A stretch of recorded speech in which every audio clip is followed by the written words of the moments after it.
There are a couple kinds of hoarders. The impulsive acquirer, who just loves the feeling of getting new stuff and then keeps it all because of personal interest or connections. Then there's the worried keeper, the person who thinks just about everything is going to come in handy later in some unknown or crazy hypothetical situation. So just to get it out of the way, I've definitely got some mild hoarding tendencies in my family. My dad has this room in his place that you just don't go into.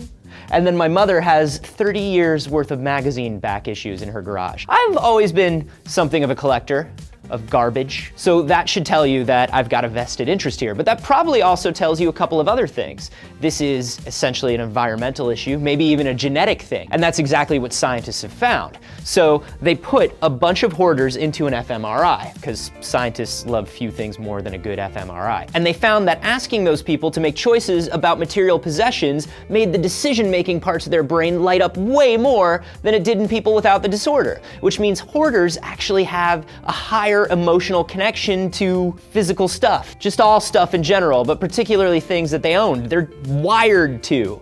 Hoarding has really only been studied for the last 20 years, and mental health professionals used to lump it in with OCD. But the new version of the DSM, that's that manual for psychologists that we talked about before, it's coming out next month, and it's making hoarding its own disorder, which is great because typical OCD treatments have been pretty useless on hoarders, and specialized therapy is really expensive and time-consuming, so having it classified as its own thing could get it recognized by insurance companies, which would make it cheaper for sufferers to get the right help.